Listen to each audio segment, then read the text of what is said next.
Welcome everybody to Cityworks plus Esri equals resilience and response. Presenting today, we have a couple of stars from our subject matter expert team. We have Brad Johnson and Denora Sanchez. Before we get started, I'd like to share a few tips. To drop a comment or question, please go to the red Live Now button. This will open the session. Scroll to the bottom, click on Questions. There you will leave your question or comments for the presenters, and we will address those as time permits. If you're having technical difficulties, you can click the question mark at the bottom right-hand corner. This will give you a window with ideas on troubleshooting. You may leave the session at any time by clicking the 3-button menu in the right upper corner. Once you click that, there is a prompt to leave the meeting. This will push you back into the conference lobby. Please do not close your browser. This will lead to issues getting back into the lobby later on. Please visit our ratings and reviews module in our navigation bar. There you can write a review and rate the session. We encourage feedback so we can make adjustments along the way. And a quick plug for our sponsors and exhibitors, please visit our partners in the virtual space. Feel free to start a live chat with our awesome sponsors and exhibitors. And with that, I'll pass it on to Brad and Denora. Great. Well, I guess it's now good afternoon maybe for most of our attendees, or evening or afternoon or morning or wherever you may be. We're just really happy that you're here with us, took time out of your schedule. Here is Brad's wonderful picture. You don't need to see my picture. We all went through this pandemic together, right? All right, Cityworks Safe Harbor Statement. We get the gist of everything that if you've gone through any other session, you've probably seen the Safe Harbor Statement. We want to make sure that we can't announce any timelines or upcoming releases or anything of that sort. So we just want to make sure that what we're sharing here is informing you about what we're currently working on. Obviously, items that have been released, we can freely talk about, okay? So with that, we did want to cover this in a couple of things. It may not be too new to many, but we did want to just touch on, when we talk about response and resilience, and obviously in the last 5-10 years, we've really seen the uptick of natural disasters, emergencies throughout this. The biggest one obviously being just last year, but even with a pandemic, we continue to see wildfires, snowstorms, tornadoes, hurricanes, all of that. And so we want to make sure that when you're thinking of, when you're responding to those and you're trying to figure out how do I document all this? Because obviously in the US we have FEMA and we want to make sure that the documentation process is facilitated. But consider Cityworks when you're doing this, and also there's some things that you may not be aware of in the Cityworks platform and how those can be used along with Esri's platform. So we're going to go over just a very basic workflow, how we can handle also donation and volunteer management. We'll take you through storeroom, and by we'll, I mean Brad, because he's the guy for storeroom, and everything else. So PLL and public access we'll touch on. We're not the experts on it though, but we'll happy to take any feedback and questions there. And lastly, touch with Esri. So with that, I will turn it over to Mr. Brad Johnson. All right, thanks, Denora. And you may have to help me a little bit because I can't see your screen, so I'm not sure what slide we're on. Are we on the ArcGIS Insights slide? Oh, you can't see it here. My bad. Okay, well, I'll cover this one then. This is the Cityworks and Esri slide. And so the major take from this then was, we just want to show you the two platforms and how they all work with one another. So we have the Esri Solutions, obviously, any solution you select that can be brought in. They can go through the Cityworks PLL and public access. And then obviously you can take advantage of our Cityworks native app. Last year with COVID, there was a separate native app that was also deployed just for that solution. We do have Cityworks Analytics that Brad will take you through. And then Citywork Respond, you can see what that work activity looks like and also the dashboard information that can be pulled in. And then lastly, of course, there's Cityworks Storeroom, and nothing can really show more of how powerful that application is to this. And all of this, all that information, once again, back in the Esri solution or even prior to this, You can take advantage of server 123, collector, field maps, and display this, communicate this out to your residents through ArcGIS Hub. So with that, hopefully the next slide will be Cityworks Analytics. So here we go. All right, thanks, Denora. And yeah, this is great to be able to show you Cityworks Analytics. Cityworks Analytics briefly is the ability to be able to use templates that we have created and be able to then use those templates to connect to your data. And we'll talk a little bit more about that in a minute. What we're showing here is a workbook that I created, really in probably about 5 to 6 minutes, just connecting to my database using ArcGIS Insights, so an Esri tool, and then being able to set up some KPIs, looking at KPIs for the count of work orders, being able to look at the number of work orders that are open, that are closed, and other information right out of Cityworks, like the cost for labor and material, and then having a table down at the bottom where I can actually interact with that table and be able to select work orders from that table and see where they are on the map. And if go to the next slide, Denora.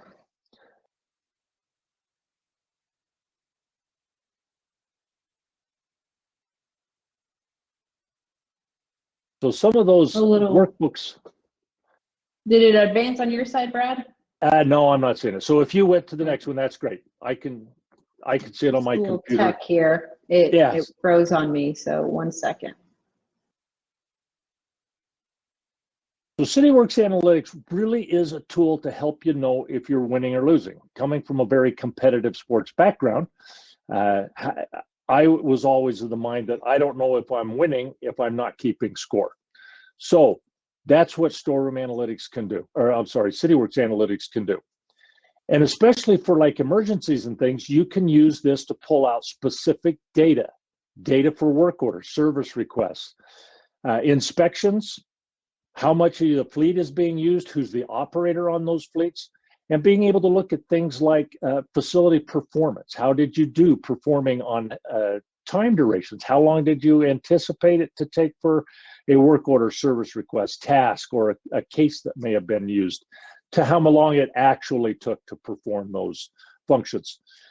So these tools, these analytics tools, we have created, and you can get them. The nice thing now with these is we can actually share a workbook with you, and you can then connect to your data to our workbook. So,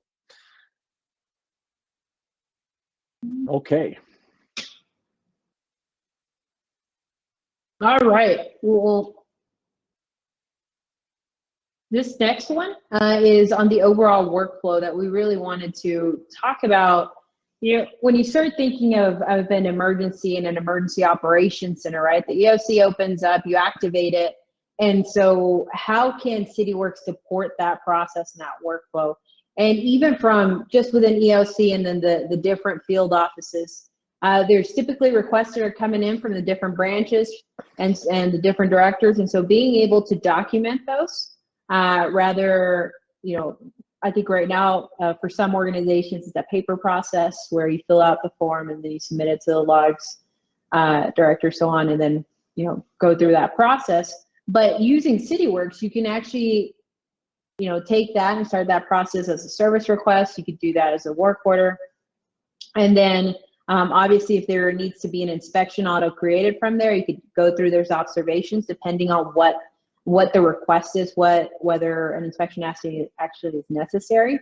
But the important part of this, right, is going to be adding the equipment, labor, material costs. And I can't tell you how many emergency training sessions I went at the state level in my prior life. And they always said, if you're starting to learn to add equipment, labor, materials during your response of an emergency or an incident, it is too late, right?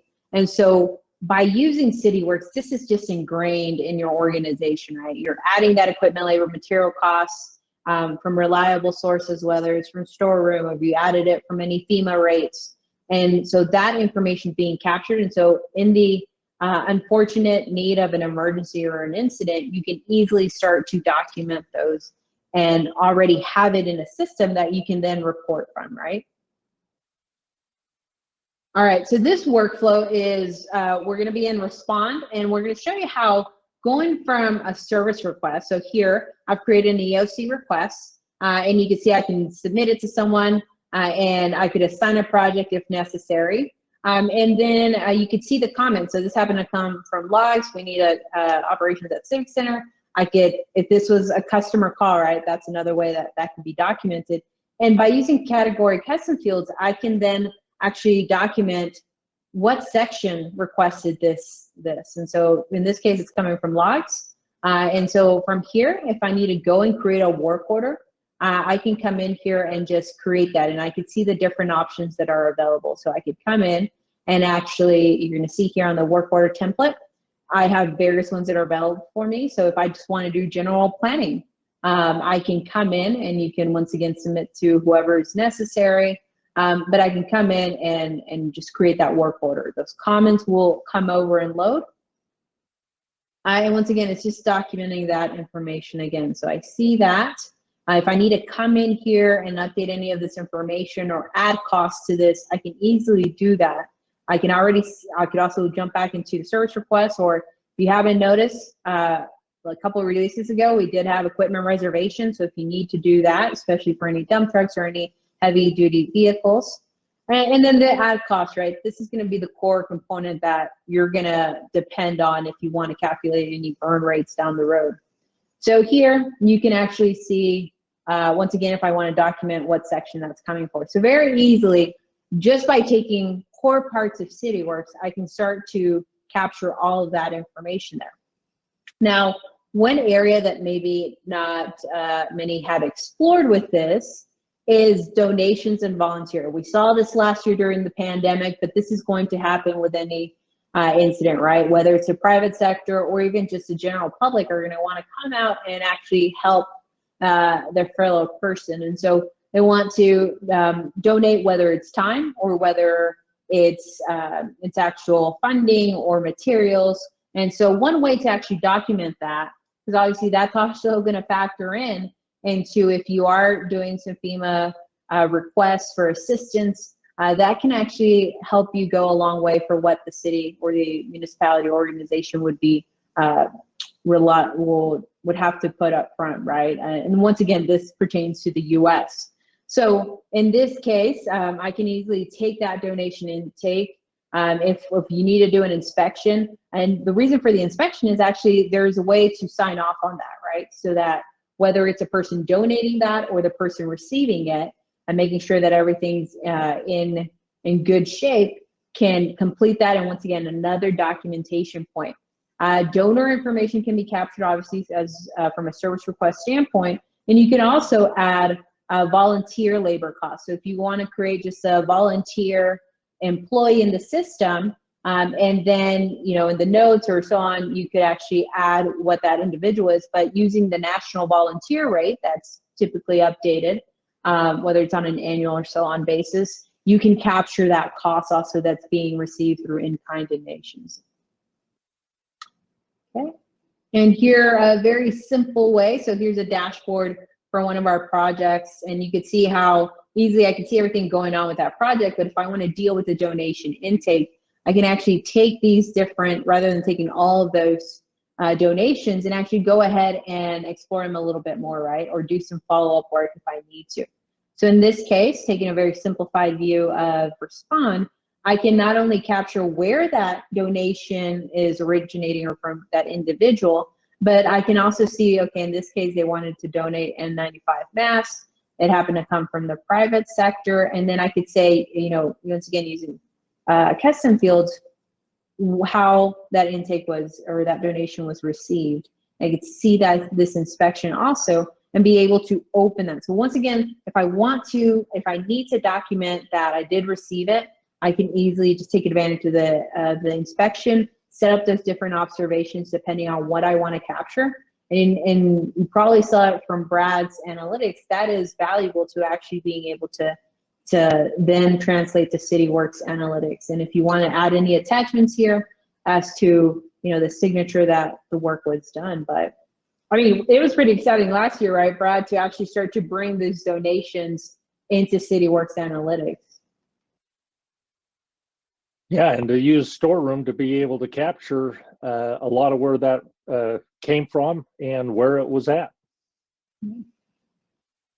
So with that, all right. So next, we do want to just slightly touch on Cityworks PLL and public access.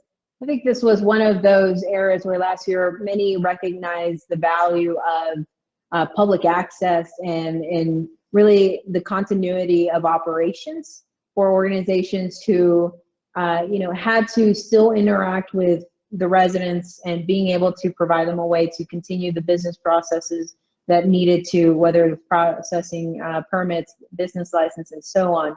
And the really great part about whether it's public access or PLL in general is really the ability of that workflow, but also the scheduling components. And so you saw last year probably how we could actually do some scheduling, whether it be any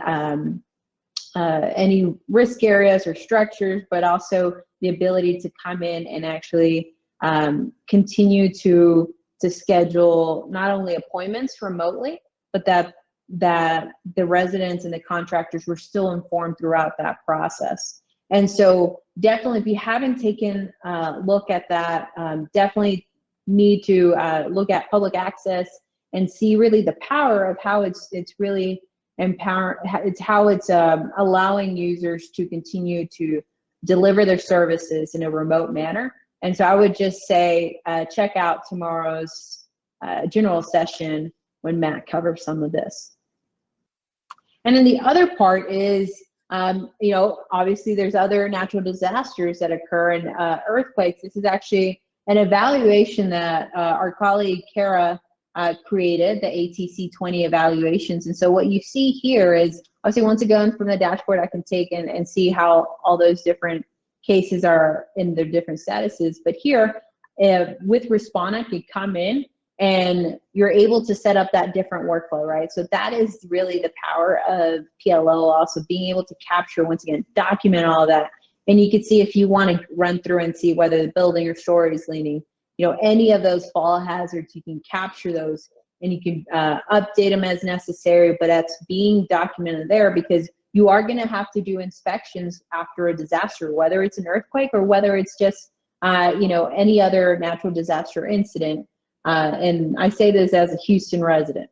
So, we get a lot of hurricanes, unfortunately, there. So, you're going to see this at every different area of not just the US, but the world, the different evaluations and inspections that need to occur. And PLL is a great tool to enable that. And I'll turn it over to Brad. So, one of the really sweet spots with Cityworks is with AMS, PLL, public access, all of these things can work together on these type of, we're talking about disasters now, whether man-made or infrastructure or natural, but Storeroom plays a part in that too.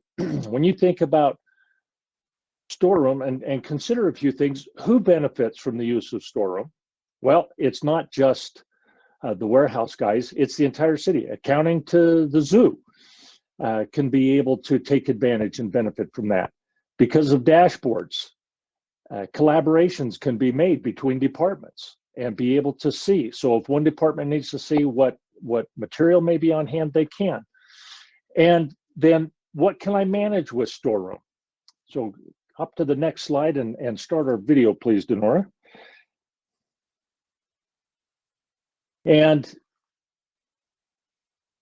Storeroom will allow you to collaborate with other departments and have multiple domains, multiple storerooms that may be managing just a specific type of material or a very general type of material, just public works, or specific for like a fire department or police department, something like that can be managed in here. Dashboards, as I said, can be created and be shown on other departments. So if an accounting department is required for the purchasing of new material, that can be done through a dashboard shared in the accounting. So just like this dashboard, which we're showing here, shows minimum quantity, You never want to run out of anything in a regular situation, because then you got crews waiting or looking or finding things. But especially in an emergency situation, you want to make sure you've got plenty of material, and storeroom is designed to help you do that. And that's what these dashboards are designed to do. This one specifically, manage minimum material. Can also then use this to manage open requisitions for material that you have on order.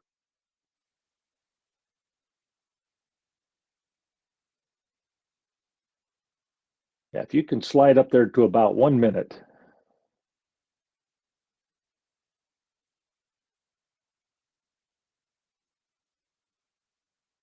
I'm trying to accept my, there we go. It's all good. So we can manage, go back a slide.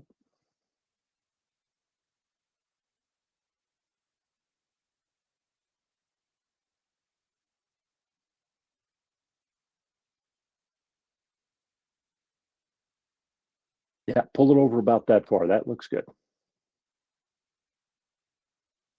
This looks like having a little technical difficulty on my end. So with storeroom, you have all of the functions of of issuing. So issuing PPE out to first responders, or to whoever needs to have this, to issue to work orders, receiving a material, tracking what's on order, being able to see when things are going to come in. One of the great things about storeroom is you can manage your suppliers. So as you have an emergency, you need to know what you get from different suppliers. Storeroom can actually, you can go to the supplier material and see what suppliers, their contact information, all of that information about what material you get from them. If you have contracts with suppliers, you could see the contract numbers. Storeroom can help out in some very unique situations as well. So Denora, if you can go to the next slide.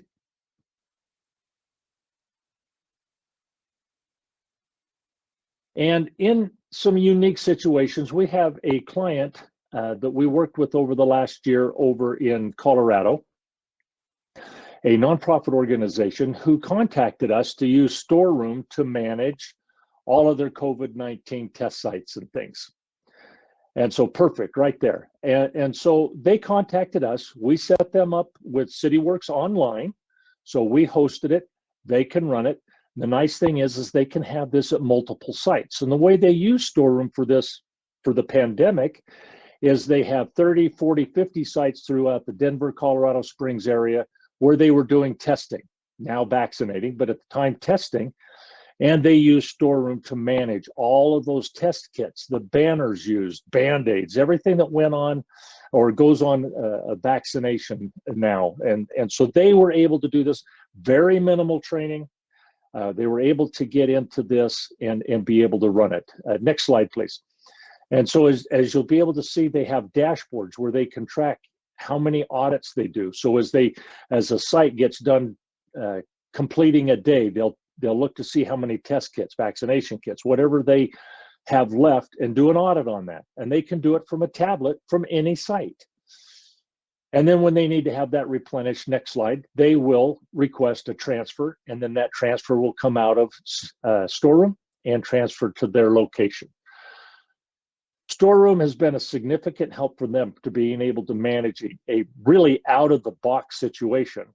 And the nice thing is they don't even use any of the rest. Well, the thing is they don't use any of the rest of Cityworks, PLL, AMS. They just use storeroom, and it can work as a standalone to help you manage those materials.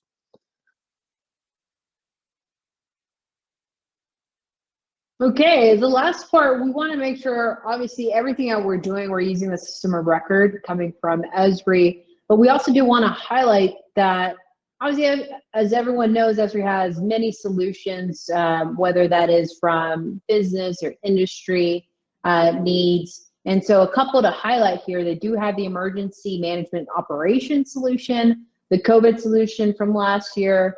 They're constantly updating solutions to crisis response, safety and security. So all of these, remember, can be used, and whether it's pulling into Cityworks or it's pushing information back into any of the Esri solutions. And so one of the things I did want to highlight also was, let's just think about the different areas that we have. So we have, from the Esri side, we have their ArcGIS field maps, their various solutions, ArcGIS insights, operations dashboard, or just dashboard, and then we also have Hub, right?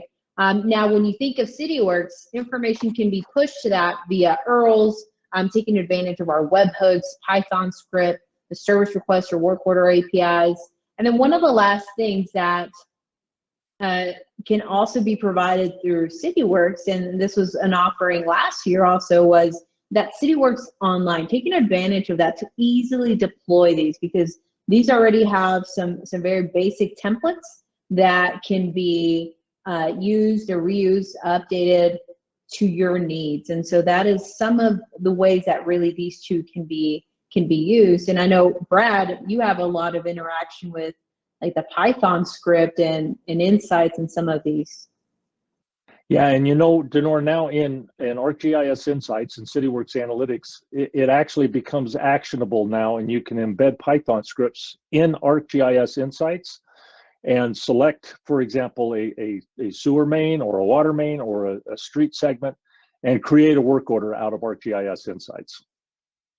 Yeah, that's a big step, isn't it? It's I know Brad was just giddy when he saw that happen. So pretty cool stuff there. I'm easily entertained. And then obviously just an operations dashboard. You've probably seen this before, but here's Douglas County's dashboard from last year. But once again, just using some of our basics such as our URL, pushing that information there with ArcGIS Insights. If you're from a portal instance, you can take advantage of the database connection directly from Cityworks. So there's so many ways to do that and to have that interaction support from our mobile applications. You can call out to those different, to this Esri tool. So there's really a lot that can be done here. So with that, we're happy to handle any questions that you may have at this point.